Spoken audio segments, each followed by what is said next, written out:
السلام عليكم. أنت كمغربي اليوم تتعيش في 20% فقط من مساحة أرضك اللي ضحوا بها جدودك وضحت بها دولتك من أجل العروبة بين قوسين ومن أجل الإسلام والمسلمين. ولكن أنت منين بدأت شرارة فتح الأندلس وأحرقتك كذلك، واتفقوا عليك سنة 1470 بتقسيمك بين البرتغاليين وبين الإسبان، ودخلت في معارك عدة لم تشهد أي دولة عربية أخرى. وعلى سبيل الذكر معركة واد اللبن من المسلمين بنفسهم، وهم العثمانيين الذين احتضنوا العرب كلهم تحت كرغلة وتحت إيالة وتحت ديالة. ولكننا نحن كنا وحدنا نحارب، ندفع ثمن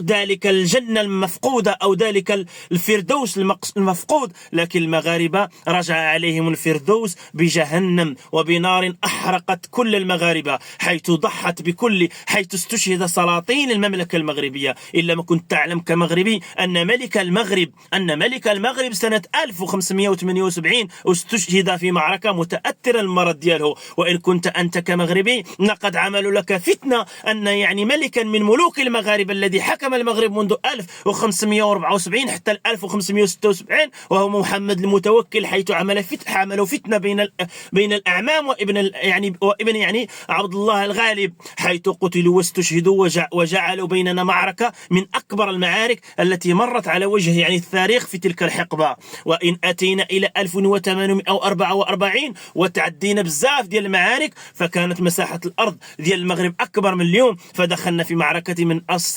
أجل نصرة الأخوة. وإن كان الجزائريين اليوم يدخلون المغاربة في الأمم المتحدة بين محاكم عدة دولية، وبين كل هذه المشاكل، وبين رشوة يرتشون، وبين معارك، وبين استشهاد ما يقارب 30 ألف مغربي، أقول لك أن عبد الرحمن بن هشام قاد معركة سنة 1844 نصرة للجزائريين باسم الأخوة والإسلام والمسلمين. ألا يوجد دم بيننا وبين الجزائريين أكثر من الفلسطينيين؟ وما جنيناه من الأندلس سنجنيه من فلسطين، وما جنيناه من الجزائريين سنجنيه كذلك من الفلسطينيين. والتاريخ يشهد على كل مشهد. بعد معركة حطين 1187 إن معركة حطين وافق فيها واتفق فيها الأيوبيون مع الموحدون بالسلم. بعد معركة فقط كانت سنة 1184 استشهد فيها 800 مغربي بخيانة أيوبية.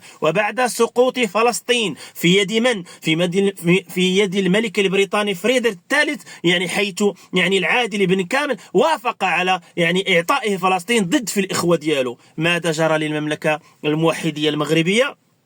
خانها الموحدون وأسسوا دولة الحفصيون، وساعدوا أبا حفص الهمثاني في في الاستقلال بدولة واحدة تكون تدعمهم.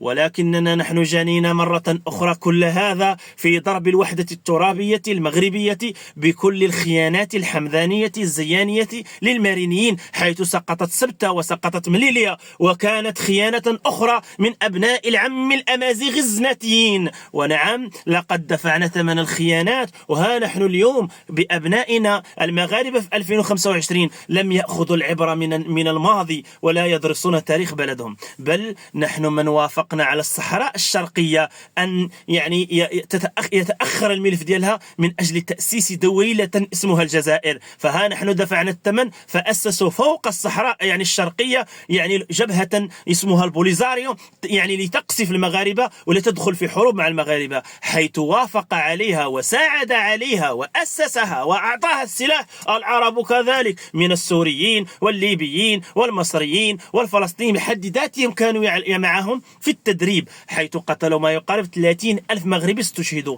هذه أرقام أنت لا تعنيك لأنك ليست فيك قطرة دم مغربيت. ممكن أن أمك مغربية وأبوك من أي أصل آخر، إن كانت فعلا فيك روح وطنية أو روح مغربية لن ترضى أي ذل وأي حركة وأي إهانة وأي كلمة سوء لوطنك المغربي. أعطيك من التاريخ أكثر. ها أنت بخيانة 1844 بعد فقط يعني هذه الخيانة التي سنينا فيها يعني اتفاقيات ما زالت يعني أعباؤها وضررها ليومنا هذا. ها نحن سنأتي بك إلى 1859 حيث استشهد في أسبوع فقط من المغرب ما يقارب 80 ألف في معارك تسمى معارك تطوان تجمع بين سانتياغوس وبين داداس، وهذه المعارك قادها السلطان محمد الرابع والأخ ديالو المولى العباس، حيث كانت يعني انتصروا فيها لكن وضعوا فيها اتفاقيات وهي من بينها اتسال مساحة ديال السبتة. ها نحن سنأتي بكم إلى خيانات عربية أخرى، خيانة أنهم خانوا محمد الخامس أول من تكلم على الجزائر في الأمم المتحدة. فماذا تنتظر من فلسطين وأنت الخائن بين الأيدين؟ ماذا تنتظر من فلسطين والخائن بجنبك وهو من قصفك بدبابات أهداها الحسن الثاني إليهم في 62 بعد التأسيس؟ أهداهم 40 دبابة وعشرات ومئات الأسلحة من أجل حمايتهم، بل وجهت لصدور المغاربة فاستشهد العشرات من المغاربة. ها أنت باتفاقية تحديد الحدود بيننا وبين الجزائر التي سناها الحسن الثاني وبن بلة ونقضوا العهد. ومن ينقض العهد؟